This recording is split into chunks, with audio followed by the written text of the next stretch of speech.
नमस्कार दोस्तों, मैं महिपाल सिंह लामरोर, सहायक आचार्य, राजकीय विधि महाविद्यालय भीलवाड़ा, आपका आज के इसी व्याख्यान में हार्दिक स्वागत और अभिनंदन करता हूं।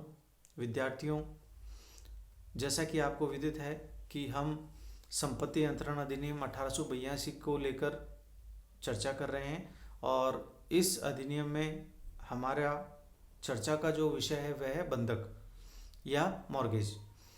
विगत ई व्याख्यान में हमने सामान्य बंधक या साधारण बंधक या सिंपल मॉर्गेज के बारे में बात की थी और उसके तत्वों के बारे में जानकारी प्राप्त की थी। आज हम बंधक के दूसरे प्रकार के बारे में बात करेंगे, जिसे हम सशर्त विक्रय द्वारा बंधक या मॉर्गेज बाय कंडीशनल सेल भी कहते हैं।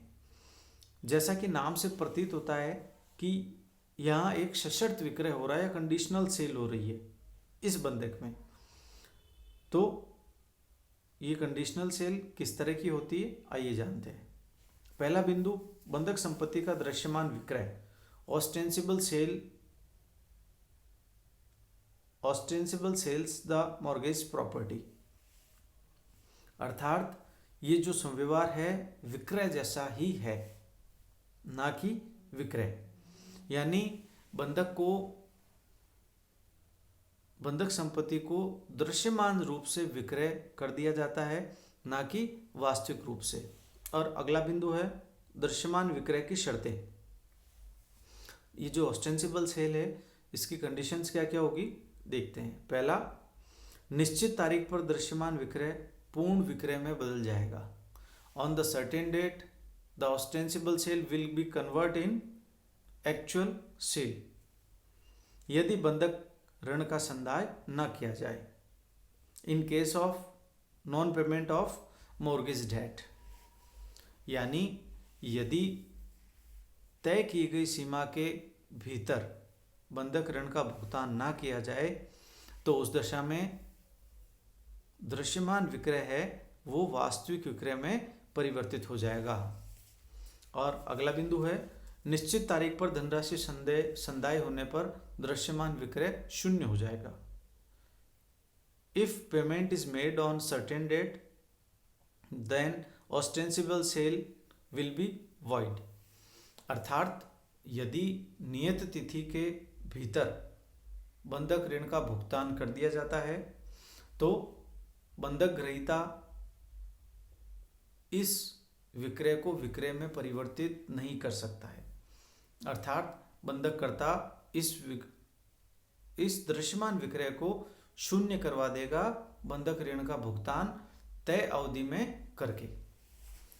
अगला बिंदु है, निश्चित तारीख पर धनराशि संदाय होने पर विक्रेता बंधक संपत्ति क्रेता को अंतरित कर देगा। If payment is made on certain date purchaser will transfer the mortgage property to seller.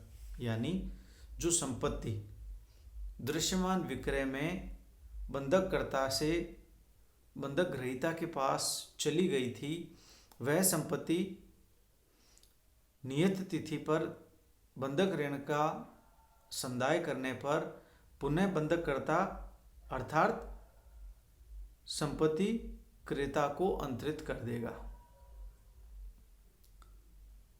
और अगला जो बिंदु है वो है, शर्तें और विक्रय एक ही दस्तावेज में हो। शर्तें और बंधक एक ही दस्तावेज में हो। Conditional cell must be include in same document.